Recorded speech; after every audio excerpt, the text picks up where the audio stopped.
It's the most wonderful time of the year.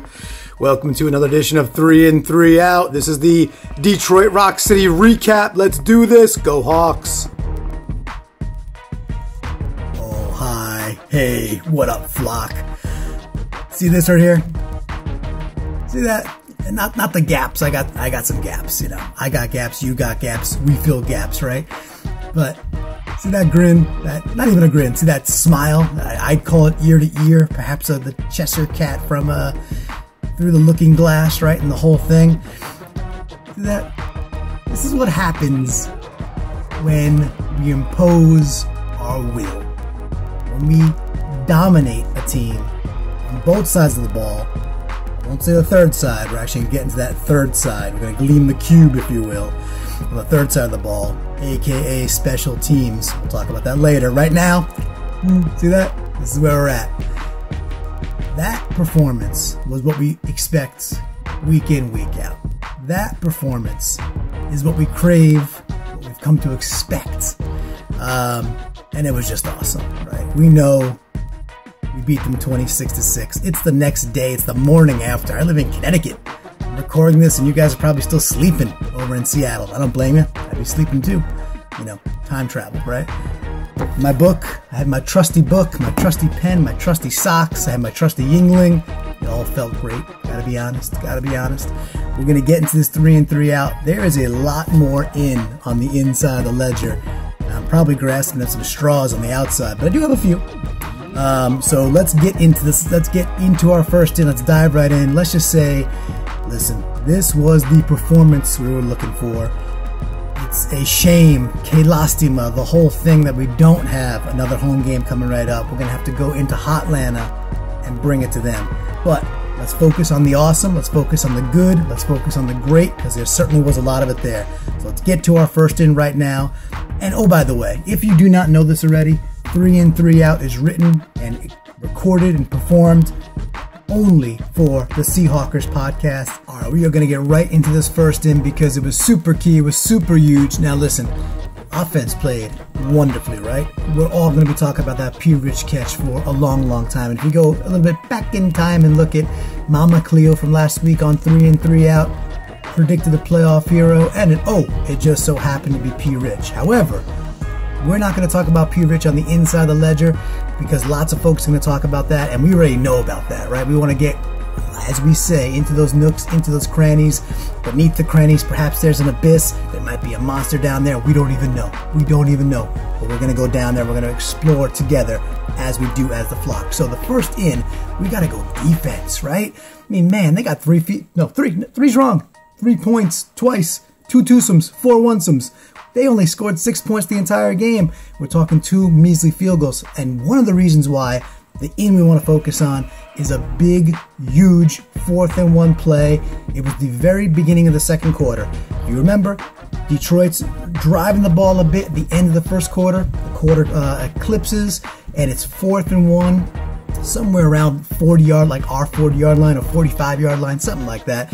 Anything closer, they would have went with Prater, right? Because the guy's a machine. Anywho, so it's 4th and 1, beginning of the second quarter, and Detroit does this little play action where Stafford rolls out to the right, and man, oh man, was this thing just red? This thing was read like a fine piece of literature, right? So he's rolling right. The fullback, it might have been Zenner, he's completely covered. Anybody on the small checkdowns, probably Ebron. I didn't go back and check. I don't need to go back and check. It's all up here, right? And they're doing little flat outs and stuff like that. They are just masked. They are just covered. So what happens is, Stafford has no choice but to try to just check it real quick, and the thing is just tackled beautifully, covered beautifully. It's like a loss of 2, loss of 3, doesn't matter. It could be a loss of 0.25 for all I care. All it meant was we got the ball back, we got the momentum. That was a gigantic in.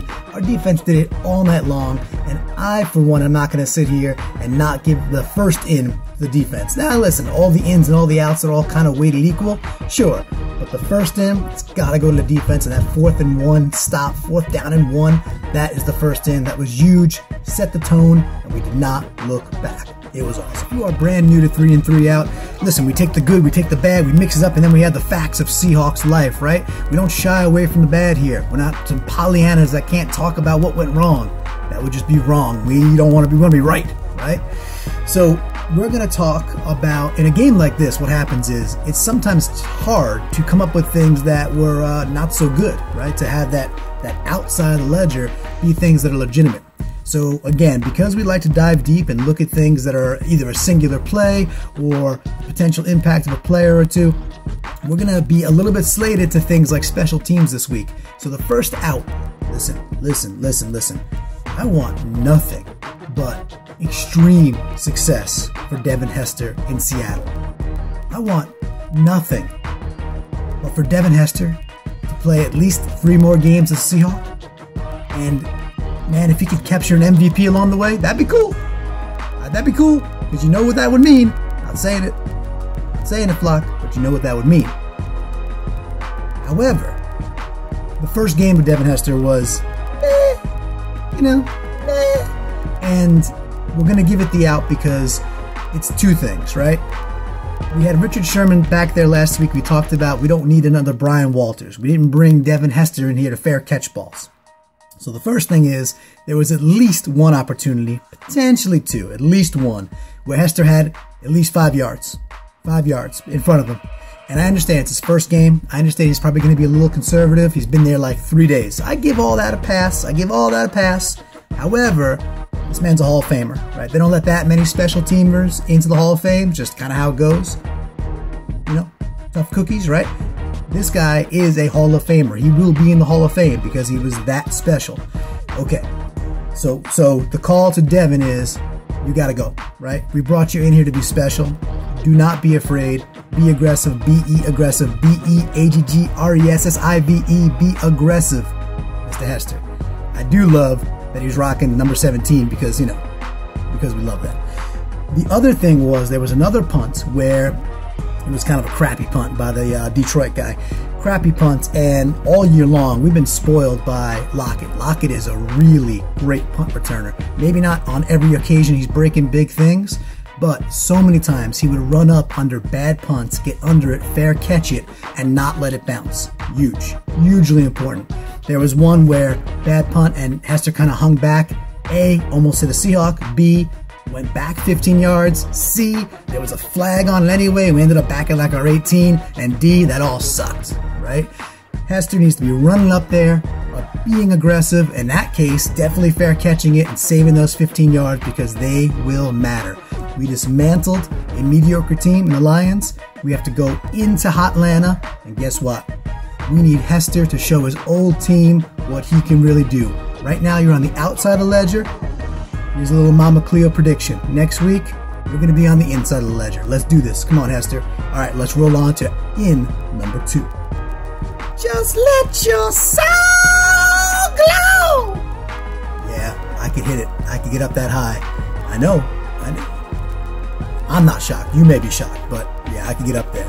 Listen, I'm singing about Soul Glo because my man Glowinski was second level, tertiary, quadutiary, all those things. Maybe confiscatory. Again, the words, people. I'm not really sure what they mean sometimes. But listen, it's a combo package. I go to McDonald's, I go to McDonald's, sometimes with the golden arches. It's all good. We don't need seeds sometimes. But I'm all about the value meal. I like a combo deal, right? So, of course, we're going to talk about Rawls, right? But we're going to talk about Rawls through the spectrum, through the vantage point of our offensive line doing an incredible job. Has to be in number 2.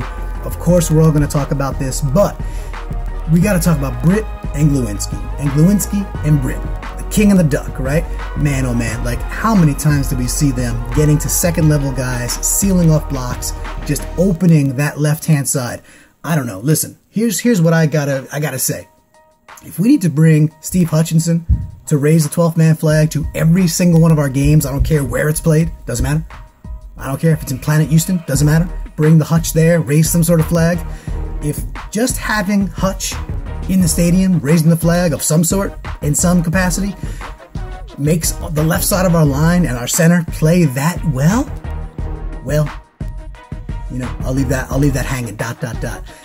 Listen, there's some great folks out there like Samuel Gold, right? He'll probably do some amazing breakdowns of these blocking schema and how we got there. But just go back and watch some of these plays. Now, Rawls is a great, really good running back. He really is. I was at a rec league thing for my son the morning before, so yesterday morning, and I'm talking to one of the fathers. He's like, I was disappointed in Rawls this year. And he's a Redskins fan, living in Connecticut too. And I'm like, listen, I'm telling you, this is not a Rawls thing. This is the guy gets hit in the backfield 2 yards deep and still gets 2 yards. I was like, this is not a Rawls thing. This is a blocking thing. So, we crush the offensive line when they're not doing so good, so we have to praise them when they have a game like this. Go back and watch some of these things. Find it on Twitter. Just go watch some of these blocks. Maybe I'll find some and plop it down the blog for you. But listen, Britt and Soul Glo deserve this in. Of course, Rawls did the dirty, and it did so good. And so happy he got the touchdown too. And by the way, broke a Seahawks record for yards running in the playoffs, which is pretty awesome. But this in has got to go to Britt and Glo. Held it down all night, and the run blocking was, what can I say? It was at least a B+, maybe an A. And you know what? When you win 26-6, it gets you an A. Good job. Number 2, as I said earlier, two sides of our team played really strong, offense and defense. That third side, special teams, didn't play so hot. We're going to put aside the Hauschka missed extra point and just kind of shake our heads and say, at some point, we hope we go clean in a game, have a clean sheet. We're not even going to talk about that. What I do want to talk about as the next out is the first 2 punts for John Ryan. And I know, maybe I'm being nitpicky, but again, you win 26-6, you dominate both sides of the ball, but our special teams was not great, so we got to talk about this, right? So, Ryan's first 2 punts were just, below average and kind of mediocre and just didn't do what they needed to do. On the other side of the coin, when there were opportunities for Seattle to have good field position, we didn't do a good job on it. We kept taking penalties on punts, and we kept, taking where I thought we'd be starting, looking at the play, be like, all right, we're probably going to be starting on our own 38, our own 40, and then boom, we're starting on our own 18. The exact opposite was happening, especially the first few punts with Ryan, where I was like, all right, we should be able to pin these guys within their 15, within their 12, and yet they get the ball back at the 25. We just need to do better. Now, the Lions are a pretty mediocre team. We treated them as such, and we just discarded them pretty darn quickly. The rest of the way, these are some cream of the crop, upper echelon teams. If we're playing field position battles, and that is going to matter big time, we have to execute better. Now, I will give props when Ryan had a chance to pin them deep, one of the only ones where he had a chance to really kind of get them within the 5, if you will. He did exactly that, right? So, again, if I'm going to yell at one guy on one side of the coin, I do got to give him props on the other side. However, consistency, he's been okay. He was okay last year. He's been an okay punter this year. Not great. 2014, he was really one of the best, right? So there's been a bit of a degradation. So anyway, I got to put that as an out. I know it's a little ticky-tacky, but what can I say? What can I do?